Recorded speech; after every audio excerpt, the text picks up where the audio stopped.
un espacio en el que nos adentramos en las vidas de personalidades y figuras del país con un nuevo enfoque. Son historias detrás de los rostros que dejan huella y tú estás invitado a conocerlos, porque ahora abren los micrófonos del panel de análisis G9 en El Atrio de los Gentiles. Buenas tardes y bienvenidos una vez más a tu programa favorito, El Atrio de los Gentiles, donde conversamos con gente que sobresale y que aportan a un Puerto Rico mejor. Y estamos como siempre con la doctora Yaira Ortiz. ¿Cómo estás? Buenas tardes, saludos a todos, saludos Juan, qué bueno saludarte, qué bueno que estemos aquí compartiendo una tarde más en el programa El Atrio de los Gentiles, como siempre con invitados que dejan una huella en nuestra sociedad, que se distinguen, que sobresalen de una manera u otra, y hoy no es la excepción. Hoy tenemos con nosotros al licenciado Harold Soto Fortuño, egresado de nuestra Escuela de Derecho aquí en la Pontificia Universidad Católica de Puerto Rico, quien acaba de culminar su LLM, su maestría en Derecho de la Boston University, y nos viene a conversar sobre sus experiencias de vida, sobre cómo venció muchas adversidades, cómo superó muchísimos retos para alcanzar todos estos logros. Saludos, Harold, bienvenido al micrófono de El Atrio de los Gentiles. Saludos, Yaira, saludos, Juan. De verdad, para mí un gran privilegio, reconozco el privilegio y un honor también estar aquí, no solamente porque valoro el privilegio de ser escuchado, sino también, además, que compartir este espacio con ustedes, que son personas que reconozco como grandes servidores y que personalmente les admiro. Qué bueno. Gracias por la invitación. Nosotros felices de que estés aquí con nosotros. Así es. Aunque conocemos un poquitito de Harold, ¿verdad? Ya que estuvo aquí en la Escuela de Derecho, pero queremos saber quién es Harold Soto Fortuño. Claro, lo conocemos nosotros, pero ahora queremos que lo conozcan los radioescuchas. Vamos, Harold. Bueno, pues es una pregunta difícil, ¿no? Así tan general. Definitivamente, pues como ustedes dijeron, recién me acabo de graduar de mi maestría de Derecho y sí, también obtuve un pase en la revalida que me enteré un mes atrás, pero bueno, si tuviera que definirme, ¿no? Sería un poco más como un ser humano, ¿no? Ponceño, puertorriqueño, que sí que viene de un trasfondo diría yo, de un trasfondo difícil, ¿no? De una familia con muchos problemas y que desde muy niño empecé a reconocer que somos diferentes todos y que ciertamente tenemos que, como quien dice, sobrevivir, ¿no? Así que sí, o sea, además siento que soy una persona muy privilegiada de ocupar los espacios que he ocupado los últimos años, de llamarme y que me llamen licenciado. O sea, yo soy de los que piensa que la educación ciertamente nos convierte en privilegiados. O sea, tengo cuidado con decir que es un privilegio, porque obviamente yo pienso que la educación debe ser un derecho, pero sí nos convierte en personas privilegiadas, y que para personas como yo, que venimos de conocer tanta gente talentosísima, ¿no? En el camino y que no llegaron, tú sabes, ciertamente tengo la responsabilidad de no olvidarme de eso, ¿no? Y personas que no llegaron porque fueran menos talentosas o porque lo quisieran menos y eso, ¿no? Sino porque ciertamente no tuvieron quizás el apoyo que yo sí tuve en el camino, en instancias muy determinadas, que a pesar de que la pasé mal, pues también eso me permite entonces estar aquí hoy. Qué bien, qué bien. Así que sí, eso soy. Soy abogado, estoy comprometido con mis pares, creo en la gente, en toda la gente, y creo en Puerto Rico también. De aquí se observan las ventanas de Harold en la parte de atrás. Eso no es Ponce. No, sí, en estos días estoy en Boston. Yo creo que, o sea, yo decidí, cuando yo entré a la escuela de Derecho, mi papá murió. Mi papá era para mí la figura principal de mi vida. Mi papá era, bueno, todo para mí. Y entonces eso, pues, un poco, bueno, me meneó el piso, ¿no? Como le puede menear a perder un ser querido a cualquier persona, ¿no? Claro. Pero entonces es una etapa muy importante, que era entrar a la escuela de Derecho, que yo había soñado con eso siempre. Y entonces eso, pues, fue importante para mis primeros años en la escuela de Derecho, pero eventualmente dije, bueno, tengo que seguir viviendo. Me encontraba decidiendo por mí y dije, bueno, yo voy a hacer cosas por mí. Hice cosas que en algún momento y decidí hacer cosas que en algún momento eran solamente sueños, ¿no? Yo jamás pensé que podía estudiar fuera de Puerto Rico, ¿no? Yo soñaba con eso. Y entonces dije, pero es que puedes hacerlo ahora mismo, tú sabes, tú estás encargado de ti. Y así fueron las cosas, ¿no? Entonces decido solicitar una maestría en Derecho en Boston. Yo he estudiado mucho, pero sí, entonces decido hacerlo y conocí Boston y amo Boston muchísimo, la verdad. He estado entre Puerto Rico y acá. No siento que estoy aquí, o sea, yo no me he mudado para acá definitivamente. Pero sí he conocido Boston, amo Boston, la diversidad, la compasión, es una burbuja también, reconozco, ¿no? Obviamente yendo a universitarios y universitarias que pues dale, que es mucha diversidad y eso que ciertamente lo hacen una burbuja, ¿no? De conocimiento, pero hay tantas diferencias y subsisten las diferencias de entre religiones, ideales, formas de pensar y todo eso. Es precioso, la verdad. Ahora háblanos un poquito sobre tus grados primarios, dónde los cursaste y cómo fue esa experiencia. Bueno, pues los primeros años, digamos, yo creo que desde lo que llaman pre-kinder a después hasta segundo grado, lo hice en el Liceo Ponceño. Aparentaba ser que mi madre, sobre todo mi madre, había venido de una familia, mi madre es Fortuño, como mi segundo apellido Fortuño, obvio el apellido de mi madre, había venido de una familia que sí había tenido más acceso que la de mi padre, por ejemplo. No es que tuviera mucho más, mi madre no era rica de nada, ¿no? Pero ella sí era muy educada. Tenía maestría y tal, ¿sabes? Tenía mucha educación, era la más educada de mi casa. Mi padre no, mi papá era una persona que venía de la pobreza y eso, se creó un residencial público, por ejemplo. Y nada, pero el punto es, para hacer el cuento más corto, que yo tenía que tener aparentemente una vida bien, así que empecé la escuela privada. Pero de pronto la enfermedad de mi mamá tiene trastorno bipolar, que en el 1998 coincidió con con huracán George. Y se le descubrió a ella que tenía trastorno bipolar, pero realmente no se le descubrió. Lo que se descubrió es que había una versión de mi mamá que pues no conocíamos, pero en ese momento la salud mental, igual que ahora, imagínate entonces, no era tan fácil, o sea que eso fue determinante en nuestra vida, así que nos movemos todos por todas las consecuencias que eso tuvo la familia, quienes tienen familia con familiar, en su núcleo familiar, con trastornos mentales como eso, saben que eso, la familia se afecta por completo, y nosotros éramos niños. Así que así las cosas, nosotros nos movimos al sistema público, la Ramiro Colón, después yo seguí en la Pujals y después terminé, pero no terminé realmente. En la Ponce High, en la Ponce High yo iba, pero no entraba a los salones de clase. Tenía demasiados problemas en casa como para preocuparme por estudiar. Yo creo que estudiar, o sea, una cosa es que te permitan estudiar, te permitan matricularte, y otra cosa es que tú estés en condiciones de hacerlo. Y yo creo que eso está vigente en cualquier etapa, incluyendo la universitaria, incluyendo para nosotros los estudiantes de la Escuela de Derecho. Así fue. Entonces Ponce High abandonó la escuela, abandonó los salones de clase, como les digo, iba a la escuela. Y entonces cuando ya no podía más, que de pronto era como que, bueno, pues te colgaste, ya qué vas a hacer, y entonces pues me orientan y decido entrar a Programa Challenge, que yo digo que me dio como un refresh. El Programa Challenge sustituye la escuela superior por completo, o sea, desde décimo 11 y 12. Y era muy conveniente para mí porque obviamente es un programa residencial, o sea, te quedas a dormir allí en la base militar, cuasi militar. O sea, el programa es cuasi militar, es una base militar que es Foralen, y allí de pronto no tiene alternativa. Ahí tienes que entrar a clase, no es como que, bueno, ahora voy a entrar a clase, perdón, ¿cómo? O sea, y allí pues sí tuve 4 puntos, porque yo nunca tuve un problema entendiendo las cosas que daba el salón de clase. Sí me iba a un viaje. Y después más adulto descubrí hace poco, acá en Boston, que tengo ADHD. Lo descubrí adulto, lo descubrí a mis 31 años. Y que ciertamente ese cuadro, problemas familiares que ya de por sí distraen, con una condición, pues entonces pues era para mí. Y la gente entonces me decía, pero tan inteligente que tú eres, ¿por qué no te pones las pilas? Y yo decía, pero es que yo quiero hacerlo, pero es que no sé, ¿cómo es eso? O sea, para mí yo estoy haciendo muchísimos sacrificios. Y así. Un poco así. Qué bien. Tú hablas de tu experiencia en el programa Challenge. El programa Challenge de por sí está bastante estigmatizado. Lo vemos como un programa de desvío para desertores escolares. Pero desde tu perspectiva como participante, ¿cuáles tú entiendes que son esas fortalezas que tú resaltarías del programa que te ayudaron a reconocer tus características de liderazgo? Porque incluso llegas a ser el presidente de tu clase graduanda.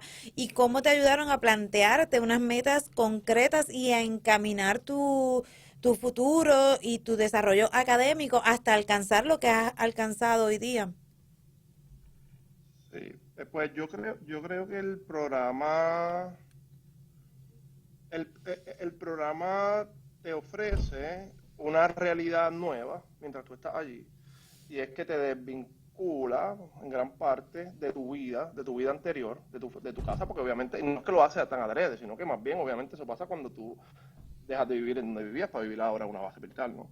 Y entonces todo muy organizado, y entonces para colmo todo uniforme, o sea, uniforme literalmente en la ropa y también las cabezas rapadas, la ropa, etcétera. Entonces tú te empiezas a ver como un igual, ¿no? Empiezas a ver a los demás como igual a ti, pero al mismo tiempo empiezas a ver también, por lo menos el programa ofrece muchísimas cosas que yo las puedo decir, definitivamente ofrece muchísima formación en liderazgo, ofrece talleres extraordinarios en cuanto a la convivencia, en cuanto al liderazgo, en cuanto a las comunidades, y al servicio comunitario, al servicio en general.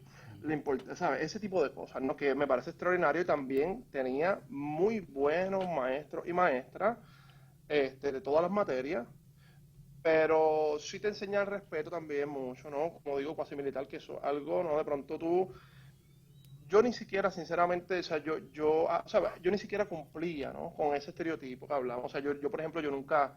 Hay mucha gente que termina en challenge que han estado más en la calle de lo que yo estuve, o que han tenido acercamiento, ¿sabes? No era mi caso, pero allí éramos todos iguales. Yo creo que a mí en particular, el programa creo que es extraordinario, pero a mí en particular lo que digo es que sí, efectivamente, me conmovió, me llevo y me marca para siempre, ¿no? Ver aquella diversidad. El programa también se distingue por tener participantes de todo Puerto Rico. O sea, lo digo en serio, o sea, cuando digo Puerto Rico, incluye Vieques, incluye Culebra, todos los lugares, o sea, literalmente tú estás viendo la diversidad, pues Puerto Rico es muy diverso, o sea, todo eso, ¿no? O sea, que yo haber interactuado con tanta gente distinta a mí, pero que fuéramos de un mismo país, pero distinto en términos de que esta persona tuvo estos problemas, esta persona tiene estos otros problemas, viene de una familia así, lo que teníamos en común es que éramos marginados, definitivamente, porque es que eres un del sector escolar, o sea, definitivamente éramos marginados, pero hasta el día de hoy, como yo decía en la entrevista, le decía a Micro Yuri en la entrevista, le decía, yo he conocido tanta gente, o sea, como le dije, estuve en privada, estuve en la escuela pública, estuve en Challenge, estuve en la Escuela de Derecho de la Pontificia Universidad Católica, estuve en la Universidad de Puerto Rico, donde hice y deshice en todos los lugares, desde el recinto de Ponce hasta a nivel central y todo, y estoy ahora en Boston, que pienso en esta experiencia extraordinaria, y todavía estoy convencido de que muchas de la gente que yo conocí allí, o que la gente que yo conocí allí en general no eran distintas a esta. Pero tuvieron un destino muy distinto, la realidad. Claro. Y eso me da mucha tristeza, ¿no? Ver tan claro cómo la desigualdad de las oportunidades te lleva a los lugares, ¿entiendes? O sea, me parece fuerte. Y obviamente se romantiza un poco, bueno, es que el esfuerzo, y o sea, hay que tener cuidado, pero no es que no se reconozca el esfuerzo, pero hay que tener cuidado porque hay gente que por más que se esfuerce, pues no pueden llegar, no van a llegar jamás, claro, y ya. Claro. Y entonces en el camino se trauman. Yo creo que entonces también descubrí en Challenge, como tú dices, Yaira, descubrí que yo era un líder. Tenía que ser un líder porque llevaba mucho tiempo en mi casa haciendo cosas de adulto, o sea, limpiando, cocinando, pendiente a mi familia. Todos nos tocó a mis dos hermanos y a mí. O sea, y entonces allí pues yo me di cuenta, espérate, pero yo soy distinto, yo creo que y también me di cuenta en la UPR que yo decía, yo soy como más adulto, o sea, y yo sé que esto suena feo, ¿verdad? Pero como ustedes entienden el estereotipo, ¿no? Como un poco más adulto, como que yo pienso más en otra cosa, y eso pues sí me llevó a ocupar posiciones de liderazgo, desde Challenge, en la Universidad de Puerto Rico en Ponce, y siempre.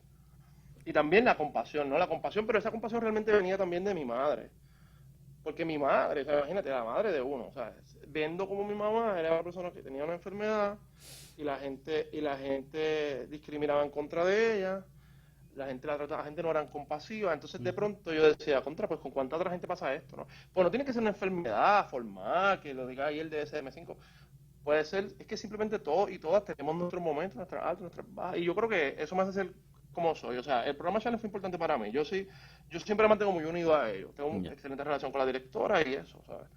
Qué bueno, sí. qué bueno. Hemos leído, ¿verdad?, tu entrevista en Microjuris, y valoramos, ¿verdad?, esos retos que tú has superado para alcanzar esas metas. Ahora, ¿cómo la historia de tu niñez pues ha forjado y sigue forjando pues al Harold de hoy? Pues desde luego yo lo veo, eso es una pregunta interesante, yo lo veo muy claro, o sea, definitivamente yo a veces le digo a la gente, bueno, yo soy, o sea, yo no, o sea, yo no quiero parecer egocentrista, pero yo a veces digo, yo soy como un glitch. Como un error, ¿no? Como un error en el sistema. O sea, hay gente que me conocen desde chiquito que me dicen, o sea, yo te hacía perdido a ti, y de pronto tú estás saliendo como ocupando, como tú fuiste una de las notas más altas de la revalida, como tú hiciste eso, ¿sabes? Y yo a veces lo que me da miedo es porque existe también un estereotipo, ¿no? Del poder, de que ostentar el poder es peligroso, ¿verdad? El poder es algo abstracto, ¿no? No es que yo piense que yo tengo poder, pero ciertamente el poder a veces es tan simple como tener un espacio donde las personas te escuchen, por ejemplo, eso es poder. O sea, y siempre tengo muy presente eso, como tú preguntas, eso mismo, o sea, de dónde yo vengo, que yo pasé, o sea, nosotros, por ejemplo, también nosotros, mi hermano y yo también vivimos fuera de nuestra casa, o sea, lo que llaman ser removidos por servicios sociales durante un periodo. Yo creo que eso es definitorio en mi vida, ¿no? Y esa es la línea que trazo, ¿no? O sea, definitivamente la línea que trazo es que como profesional, como abogado, estoy muy comprometido con visibilizar desde el privilegio, porque es la realidad, no tienes el privilegio de ser escuchado, de que la gente te escuche, que te miren y te hagan caso, pues visibilizar que existen gente igual o más talentosa que cualquiera de nosotros, que podrían tener la oportunidad y que nosotros debemos hacerlo, nosotros debemos promover que eso suceda y debemos promoverlo no solamente por ser, como yo siempre digo, no solamente un asunto de caridad, yo no creo que sea un asunto de caridad, un asunto de ética, un asunto de tener una mejor sociedad, porque cualquiera que pueda aportar debe aportar, o sea, y eso pienso, o sea, que sí tiro esa línea recta desde lo que viví en Puerto Rico desde niño. No había acceso a la salud mental, no había acceso a la salud en general, pero mi papá murió a los 50, o sea, simplemente, en síntesis, mi papá murió a los 52 años. Mi mamá está encamada desde el 2015, o sea, hace 8 años. ¿Sabes? Les aseguro que eso tiene que ver con la pobreza. De verdad, o sea, lo sé porque tengo mucha gente cercana, que hasta llegados de esta misma persona, ¿sabes? Pero ¿cómo es eso? Bueno, porque lo que pasa es que a veces hasta poder escoger qué comer, eso es un privilegio que tenemos. O sea, entre tantas otras cosas. O sea, y de hecho, eso no lo digo yo, eso está muy estudiado, ¿no? Cómo afecta la expectativa de vida el no tener el mismo acceso, ¿no? El ser pobre, punto. Claro. Pues se romantiza. O sea, hace poco entrevistaban al decano de la universidad, que yo simpatizo con él y lo admiro mucho. Y él hablaba, cuando hablaban de lo de la ABA, y él decía, bueno, es que somos diversos en el sur. Cuidado con eso de la misión, porque somos diversos, y yo coincido con él. Hay que ser más claro todavía, yo creo. Hay que decir, la gente en el sur es pobre. Y la pobreza afecta el desempeño académico, el desempeño del salón de clase y por consiguiente también la revalida. El desempeño de la revalida. Claro. Eso es lo que creo. Interesante. A mí me parece formidable muchísimos de los planteamientos que traes, pero sobre todo el que puedas reconocer que eres una excepción a la norma y que pues sí estás teniendo acceso a estos espacios para contar tu historia, para promover en otras personas, en otros jóvenes más que todo, el que las excepciones a la norma son posibles. El que romper, el que ser ese glitch, como tú dices, en el sistema, es posible, pero que también va llevado de la mano completamente de las personas que te rodean y de las oportunidades que se te van abriendo en el camino, porque esa orientación que se te dio en la escuela superior para moverte al programa Challenge fue determinante en todo este proceso. Entonces, la persona que haya sido una maestra, una consejera escolar, una psicóloga escolar, quien haya sido que te movió a esa dirección, pues encaminó de una manera inconsciente probablemente y generó un cambio. Claro y debemos movernos a también pensar como parte de la responsabilidad social que tenemos en nuestras escuelas y en nuestras universidades, a cómo nosotros podemos ser ese motor que genere ese cambio. Y eso es sumamente importante. pero también me llama muchísimo la atención cuando resaltas el aspecto de que la zona sur de Puerto Rico, yo creo que lo hemos dicho también en otros momentos en el programa, y también se le ha hecho saber a la agencia acreditadora, porque pues es parte de lo que yo trabajo en la Escuela de Derecho, que la parte sur de Puerto Rico es la parte más pobre de Puerto Rico, en donde el acceso a la educación, el acceso a muchísimas cosas que en otros lugares damos por sentado, pues no está para todos los estudiantes, no está en la misma medida para todos nuestros ciudadanos, y cómo tenemos que generar conciencia en que hay unas deficiencias y dentro de las personas que trabajamos en la educación especial también reconocemos que el rezago social puede causar problemas específicos de aprendizaje, puede traer unos problemas específicos de aprendizaje en nuestros estudiantes que van desencadenando y llevando a la deserción escolar.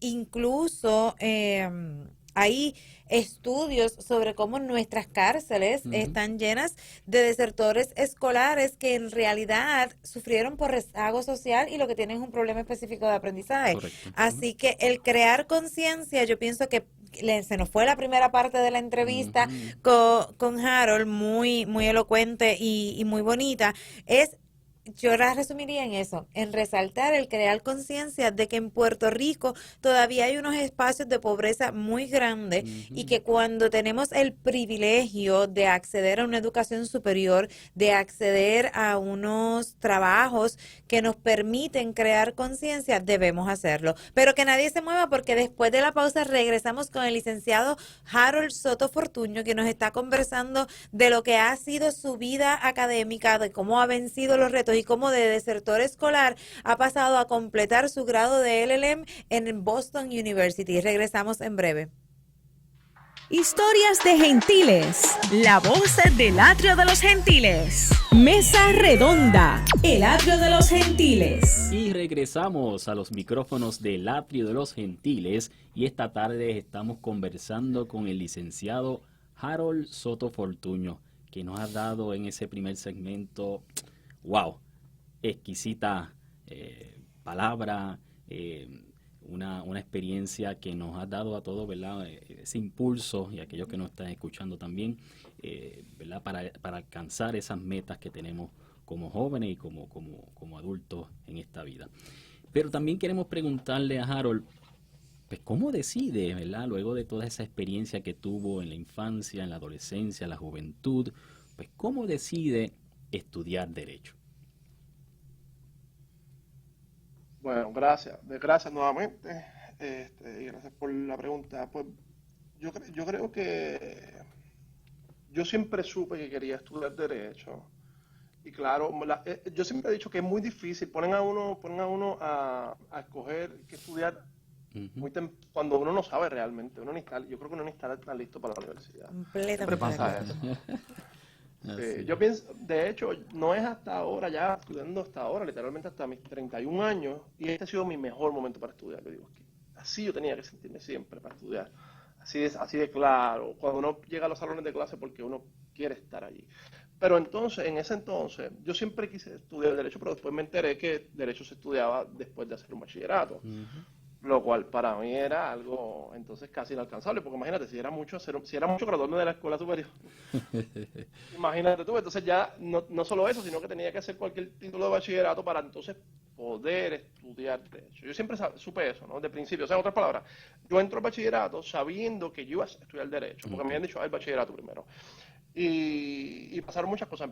Después de Challenge entré a estudiar Justicia Criminal en la Interamericana, y ahí me salí, y entonces entré a la Universidad de Puerto Rico. Pero lo que yo creo que fue esa influencia, ¿no? Fue que claro, los abogados y las abogadas gozamos de esa imagen de ser la gente que toma decisiones, el agente de cambio. Y yo creo que eso era lo que yo buscaba. Yo buscaba ocupar una posición donde yo pudiera ser agente de cambio, donde yo pudiera influir, donde yo pudiera ayudar, de verdad. Yo siempre lo he visto así como...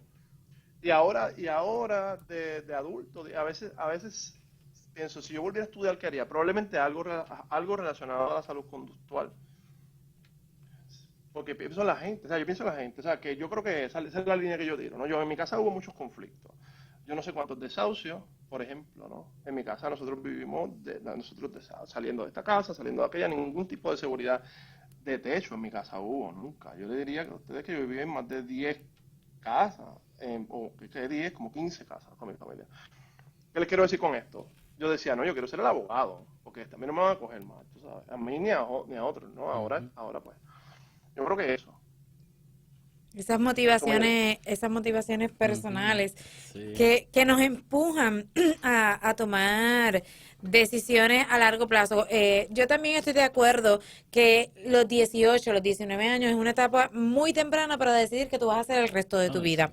Y tenemos que crear también conciencia y flexibilizar el pensamiento social de que tenemos que hacerlo en ese momento. En ese momento vamos a empezar a descubrir qué es lo que genuinamente nos gusta y hacia dónde nos vamos a dirigir. Y tenemos que normalizar el hecho de cambiarnos de concentración cuando estamos en esos primeros años de universidad. Debe ser algo que se tiene que ver como saludable dentro de nuestra juventud para crear profesionales alegres que disfrutamos lo que hacemos. Y también tenemos que normalizar el hecho de cambiar de profesión a los 30 y pico, a los 40 años, porque seguí estudiando y seguí descubriendo otras cosas que me gustaban. Así que para mí eso es sumamente valioso. Así, yo conocí a Harold en la escuela de Derecho y sinceramente en esta conversación franca y honesta he conocido a otro Harold. A otro Harold que no es el que iba a mi oficina a buscar clases o a arreglar la matrícula, sino a un Harold mucho más consciente de las realidades y mucho más maduro también. Así que en ese sentido, me siento muy orgullosa de haberte conocido aunque haya sido en un corto plazo y en un espacio pequeño y reducido, ver una gran transformación y ver cómo has ido luchando, saliendo adelante y alcanzando cada vez más metas. Y entonces te gradúas de la Escuela de Derecho. Nosotros le decimos licenciado a Harold, pero él viene en agosto a juramentar como debe ser y a disfrutarse también ese momento de la juramentación y a continuar entonces cosechando éxitos. Y decides irte a Boston a estudiar, a hacer ese LLM, que lo estás haciendo mientras estudias también para la reválida, porque la reválida la tomaste en marzo. Así que, ¿cómo fue ese proceso de discernimiento de irte para Boston, pero al mismo tiempo, cómo es el proceso de estudiar y trabajar en Boston mientras te preparas para la reválida en Puerto Rico? ¿Qué descubre en Boston también? Sí, pues mira, yo vi por primera vez esa posibilidad de estudiar fuera de Puerto Rico. Y entonces, en el momento, como decía, acordé con la pregunta primera, en el momento donde ya yo me estaba sintiendo, en particular los últimos 2 años míos en la escuela de Derecho, sobre todo el último, de la Universidad, de la Pontificia Universidad Católica de Ponce, de la Escuela de Derecho de Ponce, yo me sentía que estaba en mi mejor momento. También porque un poco también había superado, estaba ya pasando la etapa de duelo, ¿no? De que dejó la muerte de mi padre. Y entonces yo digo, bueno, pues ahora sí, estaba como un poquito más enfocado y digo, yo quiero estudiar. También veía la oportunidad de estudiar en Estados Unidos para practicar mi inglés, porque nosotros sabemos que si tienes un JD de alguna escuela acreditada, obviamente como las de Puerto Rico, tú puedes ejercer en cualquier otro estado si pasas la reválida, claro. Pero igual, entonces está el inglés, ¿no? Que por más que nosotros nos enseñen inglés, no siempre tiene esa inseguridad. Imagínate yo que me había saltado clases toda mi vida. así que yo digo, bueno, para ver mis posibilidades, porque al final del día tengo, estaba en la libre, ¿no? Podía lo mismo quedarme en Ponce que irme a San Juan. Esta vez estaba por mi cuenta, ¿no? Y entonces solicitó a varias universidades y de esas que solicité, algunas de ellas me admitieron, incluyendo Boston University. Pero entonces, además de que fueron los que mejor me trataron, también me ofrecieron una beca. Así que yo digo, bueno, pues me voy con ellos. Y así fue, ¿no? Así terminó acá. Estudiar un programa que no era mi favorito, sinceramente. A mí lo que me interesa es corporate law. Pero yo había visto, a veces el nombre no hace la cosa, como diría un profesor que yo quiero mucho, y uno dice, bueno, déjame ver el currículo, y efectivamente vi el currículo y decía, bueno, está bien, aquí tengo el componente que yo busco contratos comerciales, que yo busco corporaciones, y así fue. Así las cosas, entonces termino acá, y como yo había ya pagado y hecho todos los trámites para coger la rivalidad de septiembre del 2022, pero en el trajín de la mudanza y todo, yo realmente no me senté casi a estudiar, me senté un poquito a estudiar, y estaba en la lucha de me siento o no me siento a cogerla, pues ya lo pagué, ya tenía hotel, porque el hotel se coge desde el día 1 para reservarlo. Tenía vuelo, tenía hotel, lo había pagado, tenía todo. Hice lo que todo el mundo dice que no haga, no vaya si no estás listo. Y lo hice yo, me fui sin estar listo. Pero también en parte, quiero ser compasivo conmigo, se me hacía muy difícil sentarme a estudiar. Pero bueno, esa reválida, ese fue mi primer intento, yo no pasé esa reválida por 9 puntos. Pero así las cosas, yo digo, bueno, una de las cosas que yo hice cuando llegué a Boston fue, por primera vez, tenía un plan médico extraordinario, te exigían tener plan médico como todas las universidades, pero la única diferencia es que yo tenía la reforma en Puerto Rico y esa es otra conversación para otro espacio, ¿no? Pero yo creo que yo puedo pensar que nadie tiene duda de que no acceso realmente, no lo sé. Bueno, pero al fin, pues yo no creo que yo haya tenido acceso a la salud en Puerto Rico nunca. El detalle es que acá sí, por primera vez, tenía un plan muy costoso, definitivamente, vale la pena decirlo también, porque tampoco es que uno va a hacer todo como si fuera Villa y Castilla, es costosísimo. Pero te lo exigían, y yo decía, bueno, pues voy a aprovecharlo al máximo, y así fue. Hice atendí muchísimo mi salud, entre eso, un estudio neuropsicológico, que todo el mundo siempre me decía, para mí tú tienes ADHD, y yo decía, olvídate, porque hablo mucho, lo dice. Pero entonces, lo hice el estudio. Mira, hice el estudio neuropsicológico, aún aquí, mira si es que es que un estudio muy complejo, dura más de 4 horas, ustedes deben saberlo, porque ustedes, por el área ustedes están, o sea, obviamente está muy atado al aprendizaje, etcétera. Aún aquí fue en 3 meses la cita que me dieron, me la hice en enero de este año. Y yo iba a coger la reválida por segunda vez en marzo, yo lo había decidido, y me llegaron los resultados en enero 28, y dicen, bueno, tienes ADHD, no sé, me dice la doctora, no sé cómo tú has llegado hasta donde has llegado académicamente. Me dice, tú tienes razón, para ti entrar a un salón de clase y permanecer en una silla es comparable con una persona que se amanece estudiando, que hace esto. Tú tienes razón, o sea, es así, o sea, me dice así, y yo digo, wow. Y fue triste, tuve tristeza, y al mismo tiempo emoción. Fue un poco que un profesional ratificara con lo que ya yo sabía, que yo no la pasaba bien. Pero fue interesante porque entonces me abrió los ojos a que, bueno, pues entonces esto tiene remedio, ¿no? Aunque, claro, también un remedio para qué, pues para cumplir con el sistema, no es otro tema. Pero sí, yo decido hacerlo porque yo me voy a someter a una reválida que definitivamente es lo que es. No la van a cambiar por mí, no la han cambiado por tanto, ¿sabes? Así que yo empiezo a tomar medicamentos y yo empecé a estudiar en enero 31, de verdad. Enero 31, y me acuerdo que me enfoqué nada más que los puntos de reválida. Yo decía, yo tengo mucho análisis, razonamiento crítico, algo que reflejó también el estudio neuropsicológico, que tenía un razonamiento crítico muy alto, y entonces lo complementé con los problemas que tenía para memorizar, obviamente, porque esa atención, ¿cómo vas a memorizar si no tienes atención? Pues claro, entonces yo comienzo a estudiar puntos de reválida, solamente puntos de reválida. Yo dije, esta es mi debilidad, aquí es que yo voy a enfocar. Y bueno, después cogí la reválida en marzo y en esa parte particular del examen de discusión saqué 99 percentilas. O sea, yo probablemente fui la nota más, fue la cuarta overall, pero probablemente en esa parte en particular, curiosamente, mira curioso, o sea, me enfoqué tanto en corregir mi problema, que era memorizar, que probablemente fui el segundo, el primero más alto de Puerto Rico, en la área de examen de discusión. Qué bien. Claro, porque convertiste una debilidad en una fortaleza. Claro. Te entrenaste para convertir una debilidad en una fortaleza. Es que yo digo que esta experiencia que ha vivido Harold, pues, han desarrollado unas herramientas que le han ayudado y permitido llegar hasta donde está hoy. O sea, aunque uno no lo vea con esa definición o darle nombre como tal, sí uno adquiere unas herramientas, ¿verdad? Tanto las herramientas sociales, herramientas personales que nos ayudan, ¿verdad? A resaltar y a convertir esto mismo, ¿verdad? Estas debilidades en fortaleza. Bueno, y asimismo, pues, ¿cuáles son los planes, ¿verdad? Que tiene Harold los planes para el futuro, pues a corto y a largo plazo?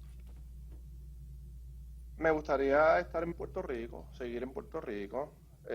Yo veo oportunidades aquí. En estos momentos, por ejemplo, yo estoy en un trabajo temporero en Mass Development, que es una agencia pública de Massachusetts, que tiene una labor por ley muy noble y que yo creo que es precisamente promover el desarrollo económico, específicamente de las comunidades más desaventajadas. O sea, estoy en un trabajo temporero, probablemente tenga un acceso a un trabajo permanente, pero realmente no lo estoy buscando. Estoy buscando estar en Puerto Rico, ejercer mi profesión en Puerto Rico, donde, o sea, no tengo un plan muy definido para el futuro, o sea, juramental, desde luego, y trabajar como abogado. Igual, pues estoy definitivamente abierto a trabajar donde pueda aportar. Lo bueno de venir de pobre es que la verdad, el caso es que uno valora mucho las cosas, ¿no? Valora mucho el techo, valora mucho la comida, valora mucho las cosas, ¿sabes? Y bueno, eso. O sea, que en otras palabras, eso es lo que yo quiero. Yo voy a estar en Puerto Rico, yo voy a ejercer mi profesión y espero poder seguir impactando otras vidas, otros Harold, como ustedes dicen, ¿no? Sé que hay muchos y muchas, de verdad, que yo personalmente tuve muchos amigos y amigas que eran y todavía siguen siendo mi inspiración, ¿sabes? Gente que son extraordinariamente, o que eran, con los que no están aquí ya, que es extremadamente brillante y compasivo y eso, ¿no? O sea, yo creo que el principio donde todo comienza es trabajando con uno mismo, de verdad. A veces la gente se enfoca en trabajar en desarrollarse como profesional, en estudiar más, en hacer y deshacer. Es con uno mismo la cosa, no está afuera, la verdad. Eso es lo que pienso. De verdad que gracias por compartir tu historia, por abrirte de la manera tan hermosa como lo has hecho en la tarde de hoy con nosotros. Acabas de mencionar a los Harolds que hay aquí en Puerto Rico y que nos podrían estar escuchando y tal vez nos escuchan en el futuro porque el programa se retransmite a través de todas las plataformas sociales, YouTube, Facebook, Spotify. Así que a esos Harolds que están por ahí de 15 a 17 años dando tumbos, como decimos acá en el campo, que se quedan en los pasillos y que no entran en clases, ¿qué les podrías decir? Les diría que valen mucho, que valen muchísimo, en realidad, que no son distintos ni distintas a esas otras gentes que admiran y ven, que son talentosas, ¿entiendes? Que pueden hacer lo que quieran, de verdad. O sea, sé que no es fácil decirlo ya, ¿no? Pero de verdad, o sea, lo que nos condiciona es precisamente esa etiqueta.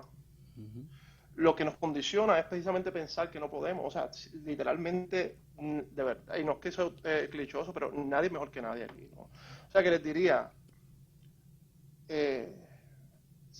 da miedo, la vida da miedo, la verdad, pero les diría que valen mucho, que sigan haciendo lo que están haciendo, que hablen, eso, que hablen con la gente que puedan confiar, que hablen, que digan, que se dejen ver, porque realmente hace falta eso, ¿no? Hace falta reconocer las diferencias. Yo creo que eso es importante. Y eso les diría que sí, que se puede, que realmente se puede, o sea, no porque yo lo digo, o sea, y porque yo lo pude, sino porque es que es lógico, o sea, esa desventaja social es la que los coloca ahí, no porque tengan menos talento. Así que eso les diría que aprovechen el consejo, que aprovechen el abrazo, que abracen también, que amen, tú sabes, eso. O sea, a veces esa gente, la gente marginada, como yo lo fui, como yo creo que lo soy, todavía me considero pobre, ¿sabes? Porque eso está aquí, eso está acá, como algo estructural. A veces esa gente realmente están en mejor posición como seres humanos para servir. Y es porque a veces tú te das cuenta, cuando uno es adulto, uno se da cuenta que de verdad lo mejor que uno puede hacer como adulto es desprenderse de muchas cosas que nos han enseñado. La realidad, o sea, nos han enseñado cosas, estereotipos, miedo, ¿sabes? Eso. Y a veces en lo más simple, cuando no se tiene nada, en lo más simple es que está lo genuino, ¿no? Es que está lo más simple, ¿no? Que es respirar, hablar, una conversación, un café, no sé, eso, caminar, la amistad, eso, ¿sabes? Vivir simplemente, ¿no? Porque ¿qué más? Eso pienso. Al que sí, que él diría que para adelante, que le den para adelante, que estoy aquí para que me pueda necesitar de verdad siempre. Y creo en ello. Muchas gracias, Harold, y pienso que es un hermoso mensaje con el que nos quedamos de que valemos, de que somos tangibles, de que estamos aquí y que es un mensaje que le tenemos que transmitir a nuestra juventud. Eres visible, te podemos ver y tienes un valor significativo en nuestra sociedad. Yo pienso que es un hermoso mensaje con el que cerramos el programa en la tarde de hoy. Así mismo, yo creo que él ha dado ese punto, ¿no? Es la simplicidad, ¿verdad? Lo simple. Cuando él menciona el amor, el abrazo, el conversar, el hablar, eso está ahí. No nos tienen que adiestrar. Solo tiene que salir de nosotros. Qué bueno, muchas gracias, Harold. De verdad que ha sido un hermoso placer compartir contigo este ratito. Esperamos que sean muchos más los espacios que podamos compartir y seguir creciendo y seguir viendo cómo te desarrollas en todo este proceso y todos estos planes que estás forjando. Así que muchísimas bendiciones, Harold, y a todos los que nos escuchan, nos encontramos la próxima semana en el micrófono de El Atrio de los Gentiles. Buenas tardes. Intégrate a la mesa y descubre las vidas de los gentiles. Comunícate con nosotros a elatriodelosgentiles@pucpr.edu. Queremos saber de ti. El Atrio de los Gentiles es una producción de la Pontificia Universidad Católica de Puerto Rico.